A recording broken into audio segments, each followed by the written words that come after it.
why are we here? Why are we here this evening? So we want to talk to you about your communities, the challenges, the opportunities, as well as the solutions.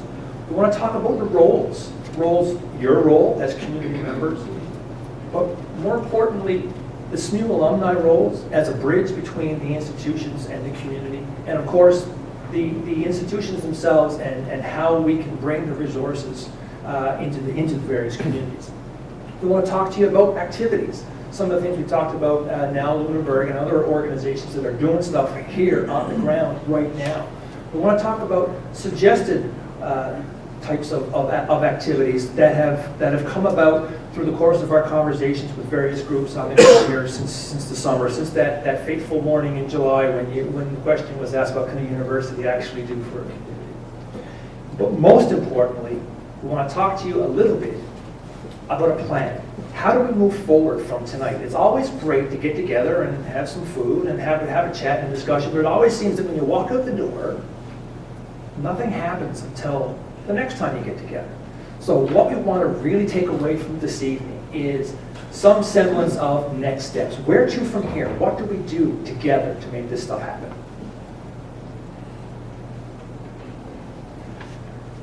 So we see here some of our key challenges that have been identified by the One Nova Scotia report and the One Nova Scotia Coalition. And of course, at the center of the universe is Nova Scotia. Around it, you can see a number of the challenges that the report actually mentions. And I mean, it's nothing that's earth-shattering. It's stuff that we've been talking about for years. When you look at our aging and our shrinking population, the sustainability of our communities, especially in rural areas, the changing employment landscape, how business is changing, especially in rural communities, from more resource-based to a knowledge economy. Our slow economic growth has been identified over the course of the last 10 to 15, 20 years. The decreasing education attainment levels, increasing cost of healthcare, and of course that urban-rural divide. One of the stats that staggered me when I first moved to Nova Scotia was the fact that almost 40% of this province's population lives in HRM, and that's growing on a regular basis. When you look at that and how many rural communities there are in this province, you see that there's a trend there that hopefully we'll, through meetings like this and discussions and working on activities, we can help reverse that trend. The common theme and the common thread through all of these challenges is the need for knowledge. And thankfully, a university has lots of knowledge. A group of universities has even more knowledge. But there's knowledge that can address these challenges. It's knowledge that can help identify new opportunities. It's the knowledge that helps us with shared experiences. 2 heads, a dozen heads are always better than one. But most importantly, to maintain and develop skills that will help us move forward. So, what is a learning community? Well, a learning community is not unlike a learning organization. Peter Senge, who wrote The Fifth Discipline, I read this book last fall, and he actually coined the term learning organization. And people within a learning organization, here are some of the traits. People continually expand their capacity. So think about how that could possibly benefit our communities. The collective aspiration is set free. So it's everybody works together as a collective as opposed to a group of individuals in silos. And people are continually learning to see the whole together. So these are traits in a learning organization, but they're also traits in a learning community. So this is a slide that we put together, and Gordon's going to talk to this one, and it really talks to the heart of creating a lifelong learning framework as a means to get to how you become a learning community.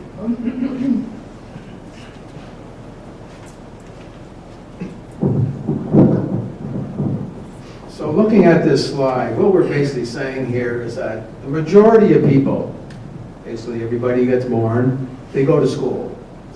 Many people finish the school system and go on to post-secondary education, university or college. But back here, many drop out for a number of reasons. And some try to enter the workforce, which I'm going to talk about in a minute. Many try to go back into different models of schools, but out here in this area, we spend millions of dollars on people trying to move on with their lives through a varieties of programs, funded by varieties of departments, both federal, provincial, and in some case municipal. And there's no order to it. There's a lot of people trying to get on, but people are trying to do good work, but there's no system in place, and that's the nature of the business. Or drop out, try to come back. And when they go into the workforce, after we all get a degree, if you get a degree, the workforce is changing every day. The global economy, the soft skills, the environmental issues, information technology, societal issues, skills, demands. I always think when I sit at the graduation at St. Mary's or any other university and they cross the stage and get the degree and you think, my God, it's obsolete already in some cases. Things are changing so quickly. But what they've learned is the ability to learn. And so that's the key in society today. If you have the skills to keep learning, then hopefully we can move on with our lives. And so the challenge is, it's not just formal learning, we're looking at other forms of learning. Informal learning, whatever. So that's what we're looking at. So what we're saying here is we need to create a lifelong learning system so that you keep learning throughout your life, no matter what age group you are, and how it affects back into the community. And so that's that part. So to achieve that, we say these are community implementation components of this. How do we do this work? And this takes some real thought thinking at a community level. It's not theoretical, it's very practical. Where to start from here? Let's go down here. Utilizing facilities of the community. We don't need any more buildings. We got lots of buildings everywhere. We can use them in a variety of ways. So we're saying, let's start using our buildings for varieties of learning opportunities, whatever we come up with in this community. Put them in libraries, put them in schools, put them in shopping centers, put them where people are. That's one concept. We also talk about engaging citizens in the business. That's what we're trying to do here. We need to talk to people. You live in your communities, you understand them, you know the challenges and opportunities. We're a resource. How do we use that resource to help you and help the community become better? That's what we're trying to do here. But we need an ongoing dialogue, and we need input from different age groups, different sectors, how things work. Create collaborative practices and partnerships. There are many resources in our communities, and we all know we have many silos, we have many structures, everybody's doing good work. But if we ever try to evaluate this, I wonder if we're really getting the best bang for our buck and how we do things. And that's everywhere. That's everywhere. You go to Halifax, it's a joke. We got more people doing stuff for poverty and the left doesn't know what the right's doing. So, develop lifelong learning programs and services. That grows out of this. So what are the things that people need? Whether you're a person who can't read, whether you're a businessman trying to figure out his business, whether you're a senior thinking about I can do more things in my life, or a business or a person working in a job, I need to upgrade my skills because the thing before showed me that, boy, things are changing. And a lot of people today are under a lot of stress because of that, the technology change, the whole issue about security and work. So those are complex issues. And then linking the curriculum and research back to everything we learn, we should be connecting them with the community. I mean, when we think about, I hate to say this, in public education, and we talk about math, and kids go, oh yeah, we're not doing well math. I wonder if we took the curriculum and showed them how math is actually used in many different types of jobs. How do you actually use math in a career path? How do you use English? How do you use philosophy? How do you use sociology? That's the issue. I mean, the other day in the radio you heard about 40% reduction in arts students in Nova Scotia in the last 10 years. Somebody else comes on and says, in my work life, I need more arts programs than ever. I need philosophy, psychology. I need those types of things. But what we fail to do in the education is make that link, show how they're important in today's life. So what we're trying to say here, if you take these components and we apply them in a community like yours, and this takes time, then slowly, things will slowly become positive and change, and people will become more enlightened, probably. So, that's the framework that we're talking about. Thank you, Gordon. So what are the roles and contributions of all this within that framework? From a community perspective, as a community, you're exploring your challenges, you're exploring your opportunities. You know how things work on the ground here in your community. From an educational perspective, we're talking about knowledge-based resources from the universities, from the post-secondary sector. From the alumni perspective, again, the alumni is an important part of this because you're a bridge between the universities and the community. So Dr. Somerby Murray mentioned clarity. Now, in the now Lunenburg County plan, there's a mention or a discussion. I want to actually wrote it there. There's a quote by Zaid Hassan, and he speaks about social labs being created to develop prototype solutions, to test those solutions in the real world, use the data to further refine them, and then test them again.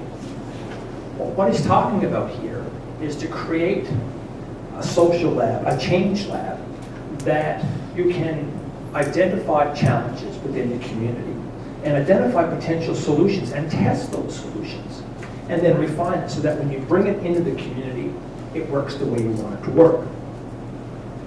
That's what Clary does. Clary, as Dr. Somerby Murray mentioned, is Change Lab Action Research Institute. And what it is, it's a platform to help facilitate socioeconomic development. Well, but first of all, it really is, and we got to give credit where credit is due, is the brainchild of the former director of our innovation office, Gina Funicelli. She worked tirelessly at Clary and what it was supposed to look like and how it was going to get delivered. She was looking for a way to better unleash the research and the brain power of our own faculty as well as our students to address practical problems out in communities. So Clary actually is a network of Nova Scotia post-secondary institutions, and that network consists of St. Mary's, it's St. Mary's, Mount St. Vincent, Acadia, Santa Fe, St. Anne University, Cape Breton University, as well as NSCC.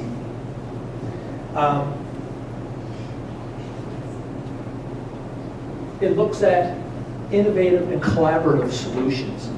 As Gordon talked about, there's lots of work going on, but it seems like everybody's doing their own little thing in their own little part of the world. How powerful would it be if we all came together and worked together on different parts of the solutions? So the whole idea of Clary is about bringing people, bringing community, bringing research, and bringing experts together to discuss what potential solutions can come up from any of these challenges and opportunities. And this whole program was actually funded by the Nova Scotia Department of Labor and Advanced Education. So we talked about some of the activities, some existing examples that are here on the ground right now. We talked about now Lunenburg. There's Flourish Wellbeing Society doing some work. There's Age-Friendly Communities organizations here in the Bridgewater area. Second Story Women's Center, and there's any number of others, and I'm sure anybody can put their hand up and say there's another one, and there's another one. Who wants to tell me one more that's something that's going on here in the community that's here to help the community? Anyone? The Active Living Committee. There we go, Active Living Committee. That's just one more, and I'm sure there's probably a dozen more. What we want to be able to do is to make sure all these different organizations that are doing this fantastic work, we want to make sure that they work together. They're aware of each other and understand the roles that each of them can play in identifying the opportunities and the solutions as well as the challenges. So some of the potential initiatives with SMU, and these are a number of discussions that we've been having with groups and organizations here in this area, as a direct result of some of the activities that we've been involved in so far. We've been talking to the Employment Solutions Society on a number of different topics. We've introduced university preparatory courses that we deliver to the high schools. We're talking to the chamber about what some of the business needs are here in the region. We've talked about streaming lectures from the library we've got a partnership with the library in Halifax, and we actually do a lecture series at the library. And we've talked about streaming those lectures to the different public library system down here in this region. We talked about the knowledge and the skills that we have in creating our own Sports Hall of Fame at St. Mary's, to work with the groups and organizations on the ground here on your Sports Heritage Wall of Fame here in Bridgewater. We've got the Silver Economy Engagement Network that we've been connecting with people, and some of you might have been talking to our rural coordinator, Dale Eshelby, about how do we connect people who are thinking about retiring to various activities in the community. How do we harness their skills and their knowledge as they transition into a new phase of their lives? How do we use them and what they know to help create solutions to some of our community-based challenges? And of course, as a university, we have access to any number of different types of academic-based research. So here's the big question. Now that you've heard all this in a quick 10-minute presentation, what's next? How do we work together to create the solutions that we need to make this region, to make the Lunenburg region a learning community? And when I'm asking that question, it's not rhetorical. We're looking for answers, some answers anyway, of what our next step should be here this evening. And we've actually got our white notepad over there. We're actually going to write them down and make sure that we connect who we need to connect here tonight, so that we can come back and have the meetings and have discussions that are needed to move this thing forward.